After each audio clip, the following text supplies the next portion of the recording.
त्यागपति कथावस्तु। त्यागपति की कथावस्तु तो इसके एग्जाम में आपकी आएगी। रामेश्वर शुक्ल अंचल द्वारा रचित त्यागपति खंड काव्य एवं ऐतिहासिक काव्य है। इस काव्य का संपूर्ण कथानांक 5 सर्गों में विभक्त है। इसका जो कथानांक है वो 5 सर्गों में, प्रथम सर्ग, द्वितीय सर्ग, तृतीय सर्ग, चतुर्थ सर्ग और अंतिम सर्ग, पंचम। तो आप इसको पहले अपनी फेयर नोटबुक में उतारने से पहले आप इसको एक बार समझ लीजिए, क्योंकि रटने से अच्छा होता है। अगर हमारा समझा हुआ होता है तो हम कभी नहीं भूल पाते। और जहाँ तक कि अगर हम 2 पेपर याद करके जा रहे हैं और अगर समझा हुआ है तो हम 3 पेपर भी लिख सकते हैं। बट कुछ कुछ स्टूडेंट ऐसे होते हैं कि यही जो होता है ये 3 4 पेपर की लिखने की होती है, लिख कर आते हैं आप। अगर ये 7 नंबर का है तो इसमें 7 ही मिलेगी। आप 4 पेपर का लिखो या फिर 5 पेपर का लिखो।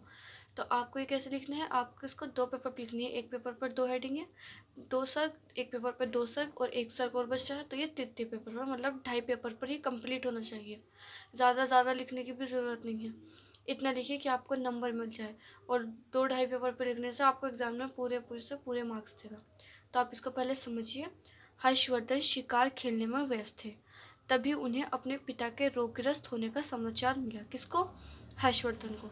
उन्हें समाचार मिला कि उनके जो पिता है वो रोगग्रस्त हैं, बीमार है, किसी बीमारी से ग्रस्त है। समाचार पाते ही वे लौट आए। कुछ समय बाद हर्ष के पिता आते ही वे लौट समाचार पाते हुए लौटा। कुछ समय बाद हर्ष के पिता की मृत्यु हो गई और कुछ समय के बाद उनके हर्ष के पिता जो थे उनकी मृत्यु हो गई। पिता का अंतिम संस्कार करके हर्ष दुखी मन से राज्य महल में लौट आए। हर्ष कहाँ लौट आए? अपने राजमहल में लौट आए जब वो उसने ये समाचार सुन लिया था। उसके बाद आता है द्वितीय सर्ग। द्वितीय सर्ग में क्या कह रहा है वो? द्वितीय सर्ग में पिता की अवस्था का समाचार सुनकर, किसकी? पिता की अवस्था का समाचार सुनकर राज्यवर्धन भी वापस लौट आए। अब राज्यवर्धन कौन थे? हर्षवर्धन के भाई। हर्षवर्धन, राज्यवर्धन और इनकी जो बहन थी उसका नाम था राज्यश्री। तो पहले आप राज्यवर्धन के बारे में पढ़िए कि पिता की अस्वस्थता, मतलब जो उन्हें पता है कि उनके पिता स्वस्थ नहीं है, तो पिता की अस्वस्थता का समाचार सुनकर राज्यवर्धन भी वापस लौट आए। और माता पिता की मृत्यु का दुखद समाचार सुनने के बाद वैराग्य धारण करने का निश्चय किया।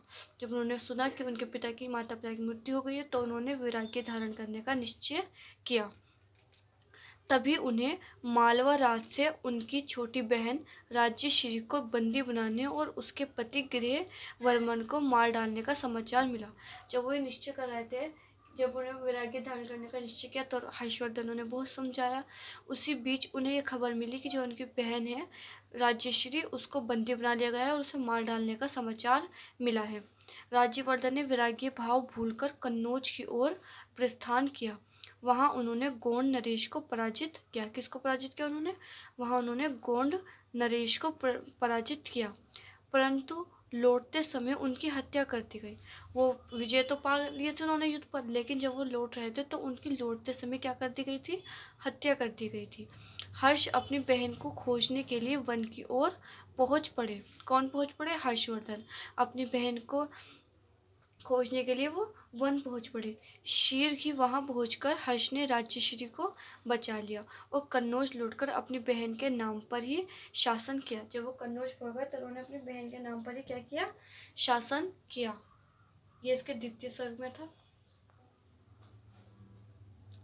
फिर आता है इसका तृतीय सर्ग। इसमें 6 वर्षों तक निरंतर युद्ध करते हुए हर्ष ने नर्मदा तट तक समस्त उत्तराखंड को जीत लिया। किसने?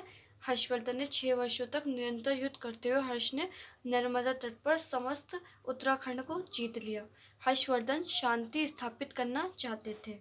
उन्होंने अपनी बहन के प्रेम के कारण थानेश्वर के स्थान पर कन्नौज को अपने विशाल साम्राज्य की राजधानी बनाया। उनके राज्य में प्रजा सुखी थी। धर्म, संस्कृति और कला को भी पर्याप्त उन्नति हो रही थी। किस किस को? धर्म, संस्कृति और कला को भी पर्याप्त उन्नति हो रही थी। उसके बाद लिखेंगे चतुर्थ सर्ग। चतुर्थ सर्ग में है राज्यश्री भी अपने भाई के साथ ही कन्नौज के राज्य की संयुक्त रूप से शासिका थी। कौन? राज्यश्री। राज्यश्री भी अपने भाई के साथ ही कन्नौज के राज्य की संयुक्त रूप से शासिका थी।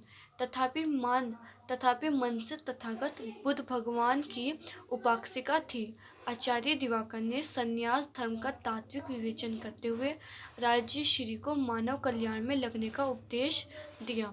उनके उपदेशों का पालन करते हुए राज्यश्री मानव सेवा में लग गई। हमारा जो चैनल है वो कक्षा 9 से लेकर 12th वालों तक के लिए है। यदि आप इस चैनल पर न्यू हैं तो इस चैनल को सब्सक्राइब करें एंड वीडियो को लाइक करें। फिर ये लास्ट में है अंतिम सर्ग और ये है पंचसर्ग। ध्यान रखना त्यागपति में 5 सर्ग है। ये नहीं आप 2 सर्ग लिखते या 3 सर्ग लिखते, चाहे आप थोड़ी थोड़ी थ्योरी लिखें, लेकिन इसके पूरे 5 सर्ग ही आपको लिखने हैं। ठीक है। अब ये नहीं कि आप एक ही सर्ग में पूरा पैराग्राफ भर रहा है, पूरा एक पेपर एक सर्ग में कर रहा है, तो आप इसकी थोड़ी थोड़ी थ्योरी लीजिए और इसके पूरे 5 सर्ग पूरे कीजिए अगर आपको ये लिखना है एग्ज़ाम में, क्योंकि ये मोस्ट इंपॉर्टेंट है और ये एग्ज़ाम में पूछा जाता है। इसमें है इसमें हर्ष के त्यागी और वृत्ति जीवन का वर्णन किया गया है। हर्ष प्रयाग में महोत्सव